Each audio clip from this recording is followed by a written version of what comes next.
This is the story of the inner workings of one of America's most notorious prisons, and the men that live and work behind its walls.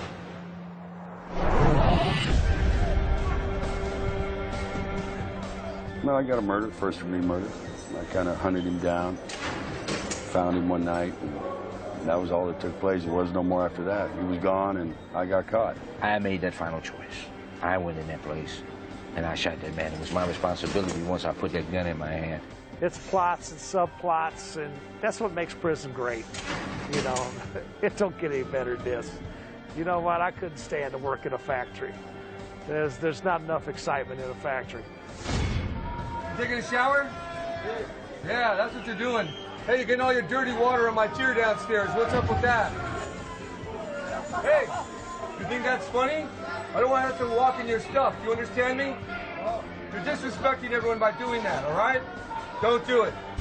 Over a 30-day period, the inmates' and guards' lives become dangerously intertwined as the prison faces one of the largest riots in over 20 years.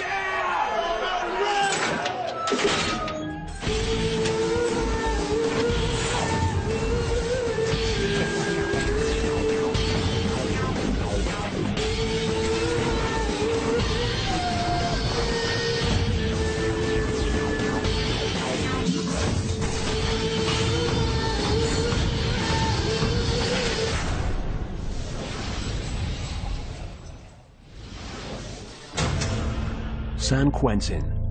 It's California's oldest and most infamous prison.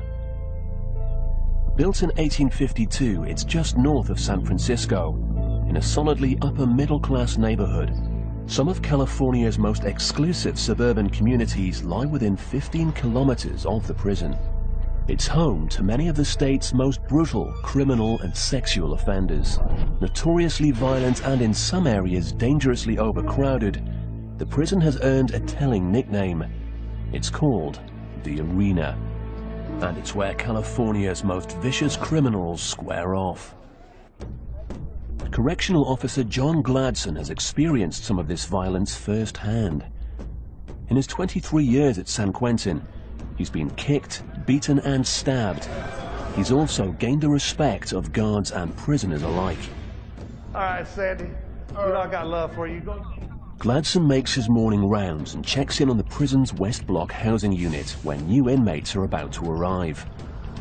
All of the inmates coming into West Block are fresh off the bus from the county jails. Most of them have been in the prison system before and are back on parole violations. These guys just got here from county jail. Most of them are violators. Very few first-termers in that group.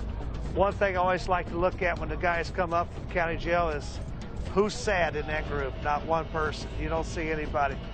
They're where they want to be. Gladson passes an area that's a potent reminder of the realities of prison life. The completely exposed outdoor bathrooms. In San Quentin, security always trumps privacy. You know, one of the things that brings prison into reality is the prison bathroom. Because there's no privacy. I mean, you sit up here, you go to the bathroom, everybody's watching. The guy up here can watch you, guys on the yard can watch you. And it's just, man, I don't know how these guys do it. I really don't. See the pigeon nest right here. See the pigeon nest? Look at the pigeons right there. They're going to shit on you as soon as you shit in the toilet. Yeah. That's a double shit. Oh, it's all. It's a double crap. Double crap. Double crap. As soon as you get crapped on, as soon as you crap, you're going to get crapped on. Yeah. We're going to go into West Block, which is where these guys are going to spend their first night in prison. Donnie, just the guy we was looking for.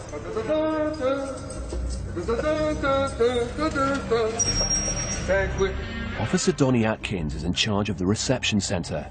He's here to handle the basic needs of new inmates, and that can be a tall order. Fresh from the streets. These are men who need help. They're physically wore out, they're drug-ridden, they're hungry, and we have to fix them. We have to repair them. They come in here, the first thing they ask is to get their teeth pulled, many of them. They're on, the different drugs. They lose their teeth.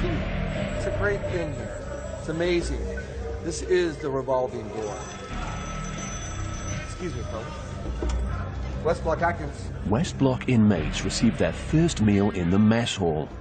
There's always increased potential for danger at mealtime. That's because it's one of the few times of day when large numbers of inmates are out of their cells simultaneously. Okay, this is the breakfast tray that the fellas are getting right now. It's got grits, 2 hard-boiled eggs, potatoes, 2 slices of bread, 2 bananas, and a milk. Punctuated by menacing gestures or humorous outbursts, meals are rarely uneventful. I want to tell all the kids out there, you don't want to be like me. You don't want to come to jail. Because if you do, your life is going to be like an A. The police going to eventually crack you. As West Block inmates leave the mess halls and return to their cells, the potential for violence is at its peak. Yeah, this is our worst moment right now. Right now, this is the moment when a whole tier will erupt. This is a bad time. We have our gunner up above us just in case for these moments. The goal is simply to get inmates back into their cells without incident. But it's complicated by the fact that, unlike in the newer prisons, San Quentin's guards must actually lock each of the over 400 cells by hand.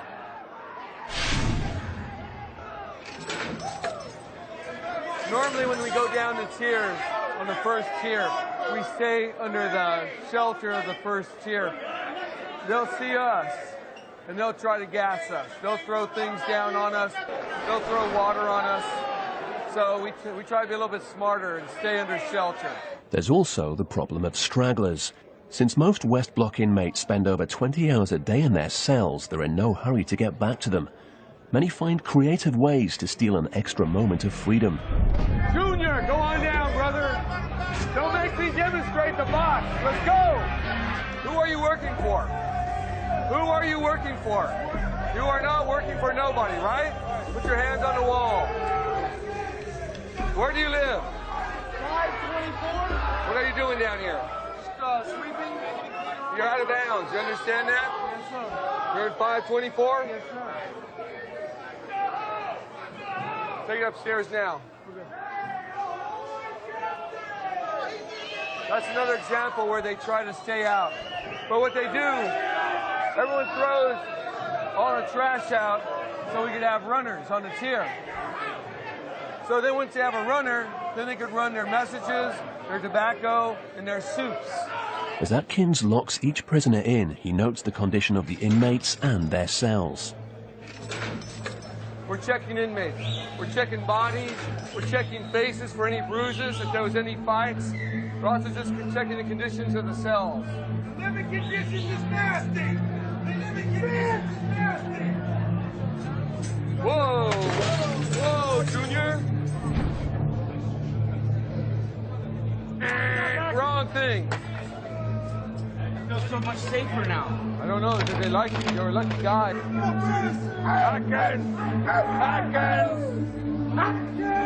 Most of them would be a frequent flyer here, a return. We tend to know them over the years quite well. We become close to them. We know their names. We know their numbers. We start to know their families. We pass out their mail. Many of these men are not here. They're not bad men. They have bad habits. They're not here because they're antisocial. Sometimes they're just too social. But then again, we can never trust them. West Block, where new inmates are housed, is San Quentin's revolving door. But North Block holds prisoners who are serving long sentences, often for life. Many of these inmates have adjusted to life behind bars. Others have not. And some seek the ultimate escape. Officer Gladson recalls the suicide that took place when he was starting out in North Block. It's something he'll never forget. Came down about this far, climbed over the bars, and dived head first, straight down, hit the cement. Yeah, there wasn't nothing left of that head when he was done. It was nasty. For some inmates, life in North Block can be structured and peaceful, worlds away from the chaos of West Block. And North Blockers who maintain good behavior and clean records enjoy special privileges. They can spend much of the day outside of their cells, cells which they're allowed to customize. David Marshall is serving a life sentence for first-degree murder. He gives a tour of his 1.5 by 3.5 meter cell. He shares it with another inmate, his cellie. This is cell 4100 in San Quentin, and this is where I live temporarily for now. I don't have a great view this evening. All right, this is our lovely sink where we shave and do our thing, and we wash up in the morning. And this is our little cabinet that we had done for us. I'm sitting on the toilet. This is our toilet right here that we have. So this is basically our kitchen and our toilet area where we go. Our spice racks over here for our food, because I do a lot of cooking. Being a wop that I am, I gotta cook to eat. I hope my porch is clean. We have a tier tender that comes by and sweeps. David is serving the 23rd year of his sentence. He recalls the events that led to his incarceration. No, I got a murder, first-degree murder. I got into a little drug trade and started selling dope on the side. And a little robbery took off against me, so I took it personal. I kind of hunted him down, found him one night, and that was all that took place. There was no more after that. He was gone, and I got caught. You know, he got what he got out of me, and I guess I got my redemption, but my redemption got me a life goddamn sentence. David is actively involved in rehabilitation programs.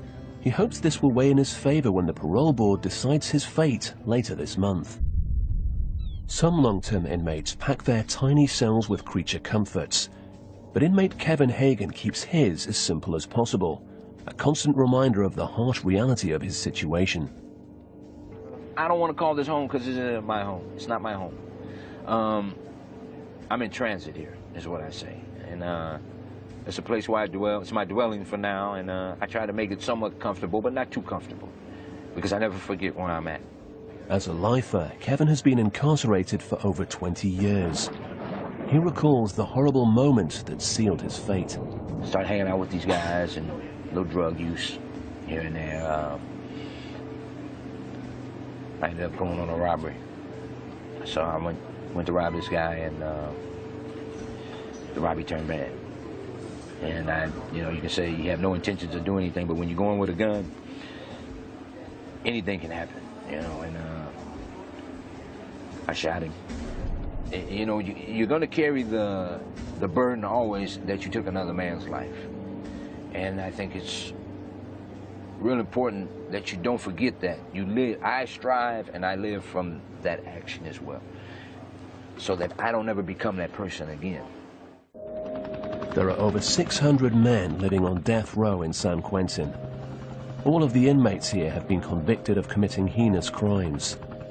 And here, they'll pay the ultimate price. Lieutenant Samuel Robinson heads up the adjustment center. This is where new inmates live until they adapt to life on death row. It's the most violent place in all of San Quentin. I'm locked away for 8 hours with some of the most violent people in the world. I say you come in with your game face on. It's always a challenge. You never know what to expect, but you always program your mind to face the worst.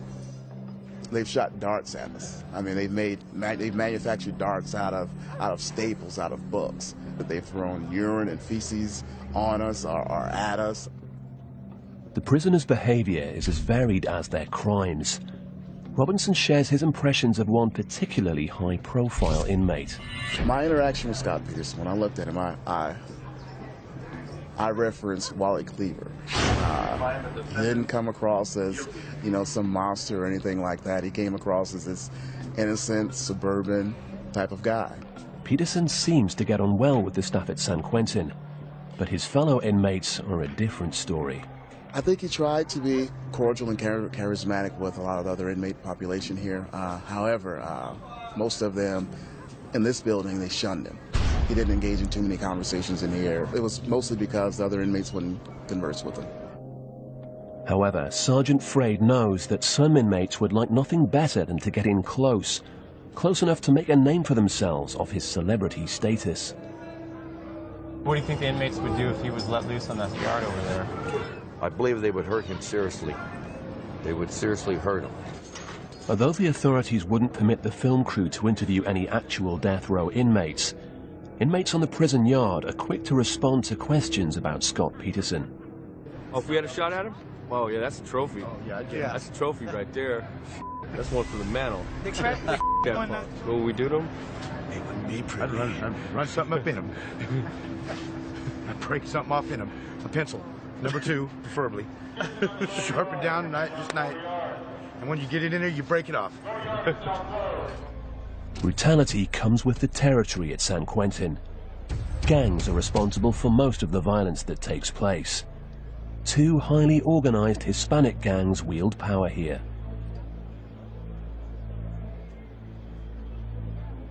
The Sureños from Southern California and the Norteños from the north. The Norteños, or Northerners, are the largest and most organized gang at San Quentin. When they're involved in violent activity, the entire prison takes note. In West Block, Officer Atkins discovers that 2 Norteños have been fist-fighting. The staff realizes that what seems like a simple brawl could actually have larger implications. We had to fight a couple of Northerns who were in a cell. I guess they came down to cheer. We had to take our sergeant had to take a baton to the inmates who were fighting. Northerners have been what we call cleaning house. That's what occurs. They find out someone has the wrong kind of crime or just hold on someone. They take care of it themselves. By cleaning house, the Norteños and other prison gangs expel undesirables within their ranks. They also execute perpetrators of taboo crimes like child molestation. The recent fight could be house cleaning or a signal to other gang members. Officer Gladstone monitors the lower yard, the epicenter of gang activity. You look over, and you got your little soldiers out there. You see them with the guarding the corners. Yes, making sure that nobody can creep up on the gangsters. Even in the reception center, the gangs will run things, you know. That's what's going on right here in this corner. And I'm sure if we went around, the white boys and the black guys would all be doing the same thing. Everybody's got their little gangsters out, but nobody does it as obvious as the Northern Hispanics right here. Prison is a complex world, a world that gangs rule. Inmates segregate into various gangs upon entering prison, and the gangs determine their individual status within the group. At the very top of the hierarchy are the gang leaders. They're called shot callers. Basically, the way the system works is people come in by counties, and you go by your counties, and they have one shot caller that rules the county that you're in. And basically, if any goes down, all the shot callers get together to have a shot caller meeting, and then it gets determined what goes down, whether we're going to fight, or somebody gets stuck, or whatever. You know what I mean? What's going on. This could be a dangerous place. It's just that it's how you carry yourself. You know what I mean? And there's a lot of stupid going on. You know, people come in and you run their mouth. And gets handled. You know what I mean? How does it get handled? It just gets handled by the hierarchy, the shot callers. There's the ones that throw down the law. When shot callers call for violence, gang members make weapons out of whatever materials are at hand. Stabbing instruments or shanks come in all different shapes and sizes. With plenty of time to craft their creations, prisoners become ingenious weapon makers. This is a newspaper that's been rolled up and been manufactured into a spear. Has a long shaft on it, and on the end here for a tip, it appears that they've used some plastic to heat up and sharpen and roll to a point. One of the reasons that they don't serve steak inside the institutions anymore is because of the bones, which can be manufactured into weapons. And this is one here where it's been sharpened to a point, and they actually use it as a stabbing weapon. San Quentin's staff confiscate hundreds of shanks every year. Many fights never come to the guards' attention, but it's not uncommon to find inmates with stab wounds. Some wear the scars as a badge of honor. That's the one right there. Right there, right? Y'all got stab wounds? Yeah, I got one right here. Here's mine right here. Here's mine right here. What kind of weapons do they use? Pencils. break him off. Pencils my ass. There's a knife. Was this all in prison? Prison. Yes. Prison. What was it over? Kill Whitey. Kill Whitey. Kill the white man. You know, I tried to kill it. Can't tell you that. Can't tell you that. First. Can't tell you that. No. You can't do that. You can't do that. What do you mean? Because I didn't get caught. I mean, they didn't catch me. That's the theory. I sewed myself up. Not everyone enters prison intending to commit violent acts, but for some inmates it's the only way to protect themselves from shot callers. You know, a lot of times the guy who's doing the stabbing doesn't want to do this, but he's forced into doing these things. You know, like the gangs put it to the guy. They'll say, you know what, since you're real good friends with Joey, we want you to stab Joey. And if you don't stab Joey, then we'll stab you. So guess what? Joey's going to get stabbed.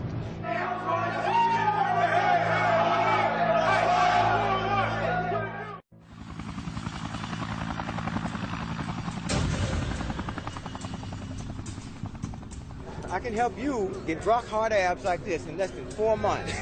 All you have to do is try out my routine. But it takes... Present yourself, young man. Present yourself. But it takes one thing. Hands down, hands down. It takes consistency and dedication. San Quentin's yard is where inmates work out. It's also where they stash their weapons. Officer Gladson surveys the area after a recent fight in West Block. A battle between two Norteño gang members and rumors of inmates mingling with rival gangs raises a red flag. And a thorough search of the yard is in order. This is the only way you can search. And I don't search the whole thing. I just search areas, look for something that stands out. And then, yeah, like a landmark. And then you figure you can search from that area. You also have to know who owns what part of the yard.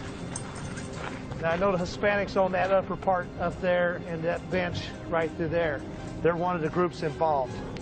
This here, the Samoans take this as their part of the yard. This is Chinese. The white guys that are over there, and we'll search that area real close. Correctional Officer Eric Davis finds two items of immediate concern: a shank and what's known as a kite, a small note inmates use to communicate with each other. You see how small they print it. Well, it's just like, I'll take it into the squad to have them look at it and find out whether it's something or it's nothing, but it's just some little key words that kind of catch your attention, like it says on here, yard, or on another piece it says respect, and you know, another part says, you know, be careful. And then this was just found hanging off of the fence. Looked like somebody had worked it. You don't know if they took it to be weapon stock. That's what they took it for. See how easy that could be made into a nice piece. This even being better since it's rounded. They don't have to worry about it stabbing them in the wrist. Investigators will examine the shank and the kite for any clues as to which gangs are involved. With this latest development, the guards are now on high alert. By him getting that and getting that piece, he has stopped somebody from having a bad day, all right? Because that piece would eventually ended up inside of somebody. And, you know, that's just a piece of prison steel going into a person's body. And so, you know, Davis don't realize it, that he just saved somebody a little grief, okay? Maybe saved two people a little grief. It doesn't feel good having a piece of round metal stock going into your body. The potential violence is quelled for the moment. But the threatening words on the kite still trouble Gladson, so he heads to the prison's canteen to monitor food sales. They can tell him a lot about the current state of the prison. In San Quentin, actions speak volumes. If prisoners are hoarding food, guards have reason to expect a major incident. Inmates stock up so that if the prison gets locked down, they will have extra food in their cells. That's just a 7-Eleven, never gets robbed, okay? You can buy all your little stuff here. Their cosmetics, their food, things like that. This is a place that we watch real close. Lets us know, this is another indicator place. If we see the guys stocking up on all food and and that's all they're buying, then we know that we maybe have an in-stick coming. As inmates stock up, the guards know a storm of violence may be on its way. But how and when will it strike? Some of San Quentin's inmates earn money by working in the factories and shops of prison industries. They're hard, demanding jobs, and the men receive 25 cents an hour for their work. But Kevin's work at the furniture factory is about more than spending money. We do a little bit of everything. We stay busy here. If you want to stay busy, you can stay busy here. Give a guy a sense of worth. He's actually doing some real work and earning some real money. A lot of these guys haven't been doing that on the streets, but they get here and they decide they want to do something, and they come in and they start working. Like I said, you have a choice when you come to prison, just like you had a choice to commit the crime that you committed. You can come here and you can better yourself and better your life, or you can stay in the same rut you're in and continue to do the same stupid stuff you were doing before. In addition to working, North Block inmates like Kevin can either choose to become involved with various rehabilitation programs or succumb to prison gangs and lives of violence. Kevin has chosen rehabilitation. The parole board has denied Kevin his freedom 4 times in the past. But with a chance at parole in the coming year, Kevin hopes to be a free man soon. Today, Kevin speaks to visiting at-risk youth and tries to dissuade them from being influenced by gangs, drugs and crime. At 9 a.m., the at-risk youth arrive and enter the prison. 2 lines, man. 2 lines. Y'all sitting around, you're lollygagging today like this is a joke, man. This ain't no joke, Holmes. You got homies in here. I seen them holler at you. That's some same fools that's trying to put crack in your hand when you hit the streets. When they come back from the pen, that's trying to put you up. Them same ones that's gonna drag you down, homie, and bring you back here. Same goes for you too, little man. You can't come to prison after age 14. I want you to understand that. As an adult, you will go to a state prison. That's what you have to understand. So you're running with your brother got you involved in stuff, and you should know better. That's your little brother. You know better. You trying to bring him to prison? You trying to get him killed in the streets? Is that what you want? Well, then what you gonna do about it? That makes me sick, huh? That's your little brother. That's your familia. That's your blood. And you tripping like that, man. Wake up! It's a program that's not only good for the kids, but it's therapeutic for the guys that are involved in it, because most of the guys involved in it are lifers. Kevin shares the mistakes he's made so that kids can learn from them and hopefully avoid his fate. Even if they do stumble and make a mistake to come to prison, and they come here, we're still going to help them. We're not going to turn our backs on them. It's a lifetime commitment for me.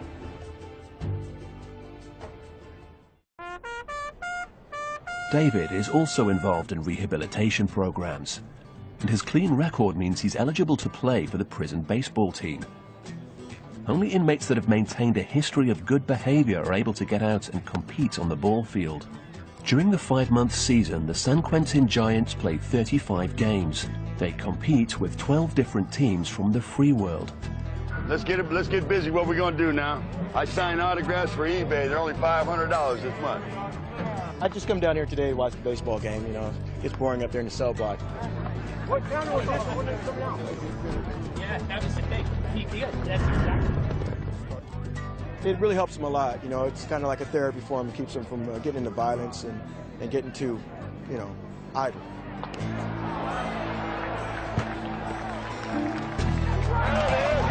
Oh, that's good! That's good! Come on, North! Yes! Yeah! Okay, Giants on 3. Real loud now, huh? 1, 2, 3, Giants!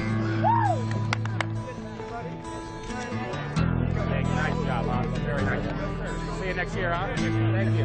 Hey, still saw the shot.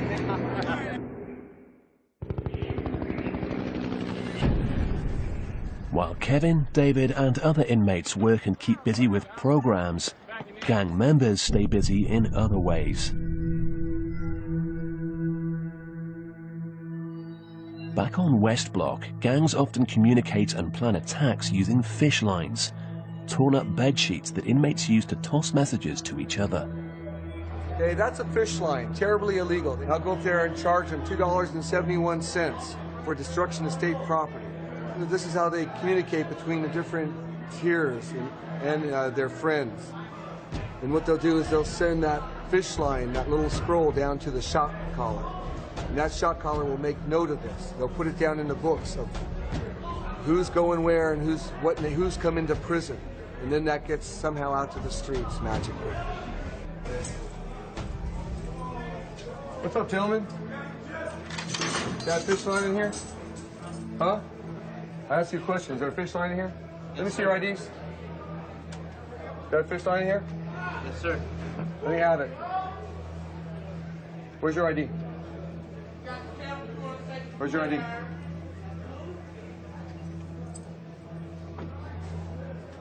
You know fishing is illegal, right? Gonna have to charge you for this $2.71, right? And they seem puny to you. But every night, I gotta put them in the bed without sheets. And you guys wanna rip them up? It's against the rules. And on this fish line, which may seem insignificant, but they could go ahead and put a shank on there. They could go ahead and put their drugs on there. They could pass that note that someone's gonna get hit. This is what we have to fight. It's the small things that we have to be aware of here. Since the altercation between the Norteña gang members, illegal activities have been on the rise. San Quentin's Investigative Service Unit, or ISU, is brought in to get to the bottom of things and to prevent what they fear will be a major eruption of violence. This highly trained squad specializes in prison crimes. They search David Marshall's cell after a confidential informant reports that David and his cellmate are allegedly selling items from their cell. If found guilty, David could lose all chance of ever being released from prison. I guess they searched my house or something, you know. I didn't buy nothing in it because I don't need dope or nothing like that, but we tore it up. So, you know, you got to go there and straighten it up. Now I got to go probably urinate in the bottle for them. Probably due to my celly, I don't know. I have no idea. You know, I'm kind of upset, but, you know, get over it. David's cellmate Bruce Cooper is a member of the Hells Angels, and David believes that's the reason the squad has targeted their cell.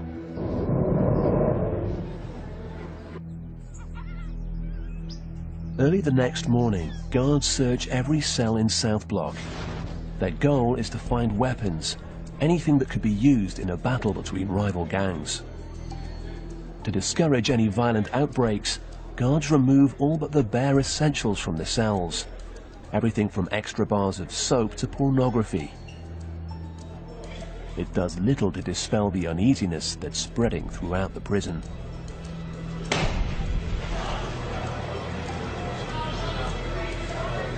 The fellas hate this search where we're taking everything out. So this is another reason why we do it. It's because they don't want this. So this is the thing that now maybe they'll think second 2 or 3 times before they want to go ahead and get stupid. Newspaper. Huh? What do you think of that? That's just a newspaper. And it's rolled up so tight that it could make a club out of that. Now, you remember I looked up here and he had the Bible? Now, why does he have 2? There's people around here that don't even have 1. So, yeah, just makes me suspicious of this guy, why he would have 2 Bibles. He hasn't found that much religion since he's been in prison. Yeah. Throughout the prison, tempers flare and tensions are on the rise. I think that we got a problem. I think that something will eventually happen. Don't know what shift it'll happen on. Probably happen at night on 3rd watch when it's 2 to 10. Varian White gives voice to the frustration of the inmates. I've heard of somebody jumping off a tier. I've heard of exactly, there's supposed to have been, within the last month, 3 or 4 suicides. Their only concern, if you tell them, is I'm about to kill myself or I'm about to kill somebody else. Guards work quickly to find weapons before someone gets hurt. The ISU hits the jackpot when they uncover a suspicious object underneath a bathroom sink. They got something out there. What you got, George? Oh, yeah. And then there's some left back inside there. It's a weapon. The squad find a toothbrush and a nail that an inmate has made into a shank. Paraphernalia. That's a good find. Better to find it under the sink than in somebody. Meanwhile, over at South Block, a prisoner slashes a fellow inmate across the face with another shank. This time, the guards are too late.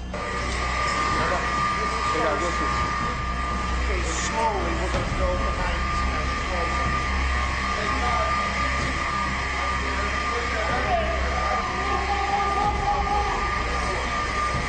When you say hit, what do you mean? With a fist? With a... Okay. Where's most... Officers quickly search potential suspects for any cuts or scratches on their body. Off camera, an officer speaks to the victim, trying to get information on the assailant. I mean, you're not guilty of anything, okay?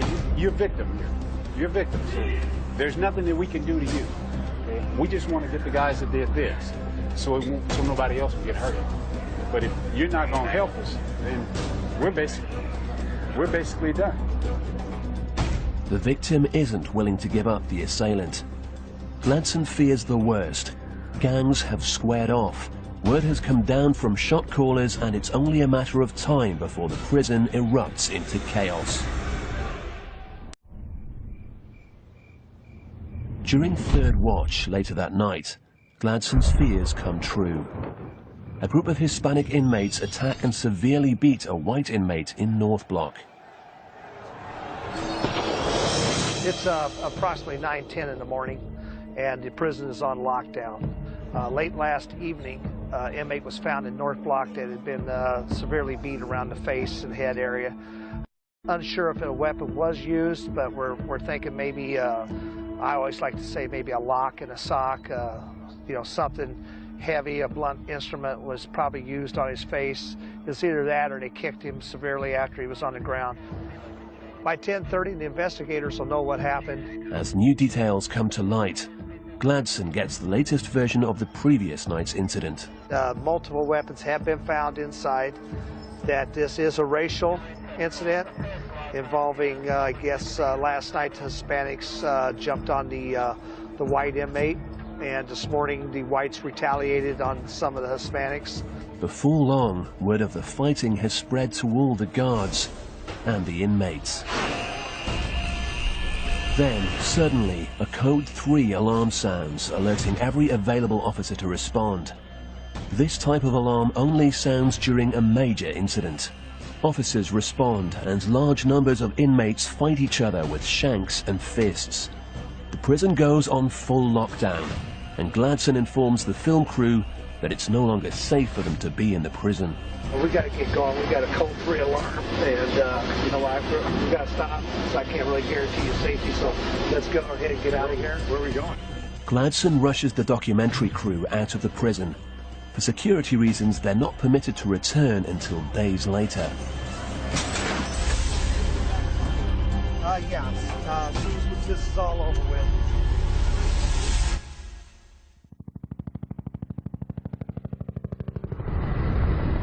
Parts of San Quentin are on lockdown as we speak tonight after a big riot erupts involving at least 70 prisoners. This all appears that the brawl was racially motivated.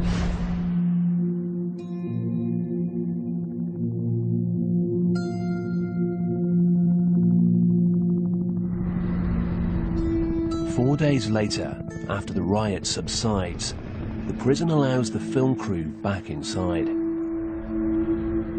Well, it's about 11 o'clock in the morning, and a few days ago we had a major riot down here in the, this is the H unit. This houses the level 2 inmate. They're actually not supposed to be as violent, but it turned out that they got extremely violent. When everybody just got finally all back inside the dorms and were laying down, and they caught a guy and they sliced him underneath his, started at his ear over here, and followed his jawline around. Now, I believe they were trying to cut his throat, but he probably ducked his head because they followed his jawline all the way around and stopped over around here. Then there was another guy inside the dorm, and he got hit in the head with a blunt object right about this area. If bust his skull up pretty good. These guys knew what they were doing. They had the showers running. And the reason that they had the showers running, so when the pepper spray started coming, they were jumping over the barrier and just jumping into the showers and getting the pepper spray washed off of them as fast as possible. Most inmates will not speak about the riot. However, a Hispanic inmate asks to be interviewed. But before the interview begins, he's called away by a shot caller. All right.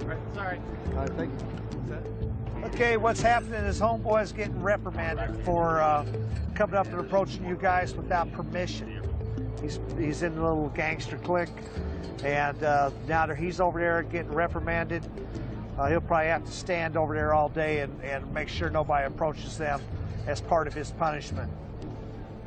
You know, so he's a kid. He's a little kid. Just like what your mother used to do to you when you were young, make you stand in the corner, they're going to make him stand over there in the corner. What a joke. For several white inmates, the reaction is more hostile. Why did the a Mexican guy beat up a white guy? I mean, what are the reasons these things happen?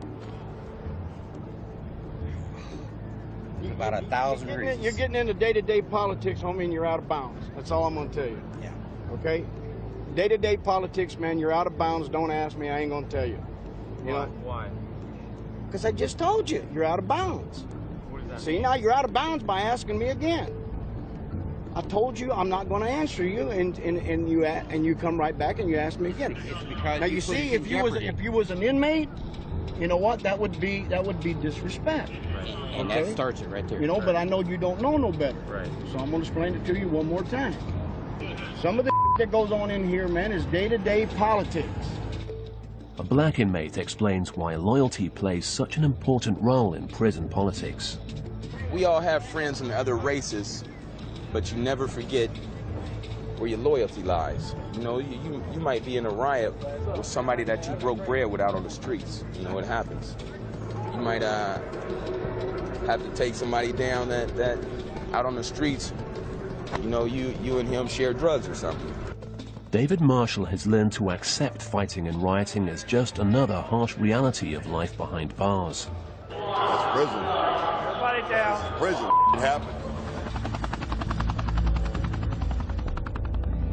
After guards search their cells and their urine samples come up clean, David and his cellmates are both cleared of all charges. Yeah, somebody dropped a note, a kite, as they would say. Somebody was telling, saying that we had tobacco and jewelry. There is no, you can't have tobacco anymore as of July 1st. They said we were selling tobacco and buying jewelry. So that it turned out to be false. Now with a clean record, David will face the parole board in only 2 days. Kevin must wait several months before the state determines his future. My whole thing with prison is this here. You can lock my body up. You can't lock my mind up. You can't lock my heart up. You can't lock my spirit up. I'm not going to give you that. I will refuse to give you that. I'm going to keep these good qualities, my compassionate qualities about myself, so that I am able to help the next guy. Despite the hazards and the monotony of serving a life sentence, Kevin still manages to keep a positive attitude. Well, in general, I look forward to another day. You know, not so much that I'm in prison, but it's another day that I'm alive, I'm living, and I got a smile on my face. I'm not miserable, you know, which you can be miserable, but I don't let my situation dictate my character or how I feel and how I treat other people. I know my time is coming. It's a matter of time. That's all.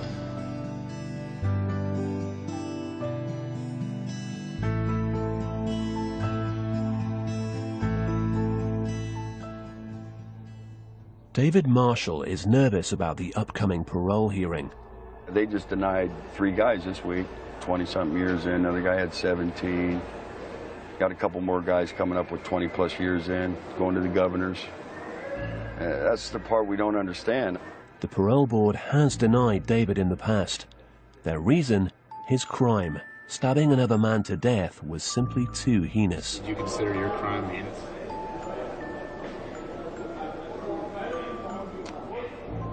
Well, I killed a man, so that's not in itself is not a moral act. So I stabbed him.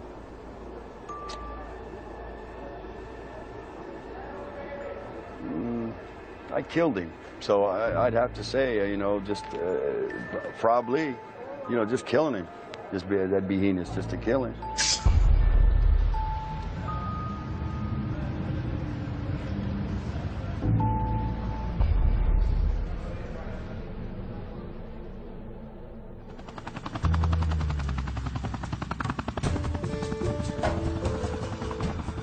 In the days following the riot, a kind of calm settles over San Quentin. It's a mellow yard. It's real mellow. You see the guy playing with the bird, trying to catch it. What I always like to do is when I walk on the yard is to look and see if the people are in the spots that they're supposed to be. I know who hangs out at what areas. If they're not where they're supposed to be and they're over by somebody else, well, there may be a little problem or something. So, but this is all good. Everybody's right where they're supposed to be. Familiar patterns emerge. A kind of normality returns to the prison. Despite their tense relationship, a bond often forms between the guards and inmates. No kick rock. No. Come on, Jim. No, we're not. Come on. Brown Valley Red, baby! Welcome back to West Block.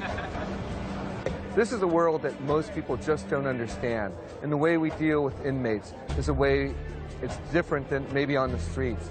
This is an entire population of people that just, for some reason, just didn't quite do maybe what their parents said or what they weren't supposed to do in school. You know, they did the wrong thing.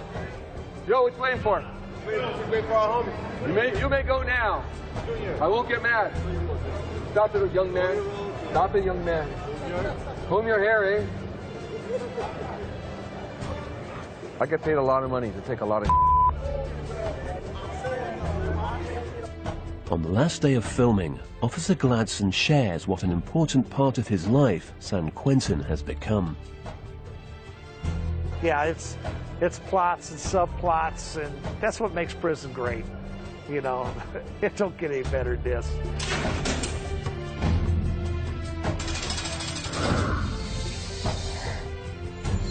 That bell rings for count every day at 4 o'clock in the afternoon. Every day. I've never seen it the bell not ring at count time. That's tradition. That's what San Quentin has that the other places don't. This place has tradition. And I don't think I'll ever leave it.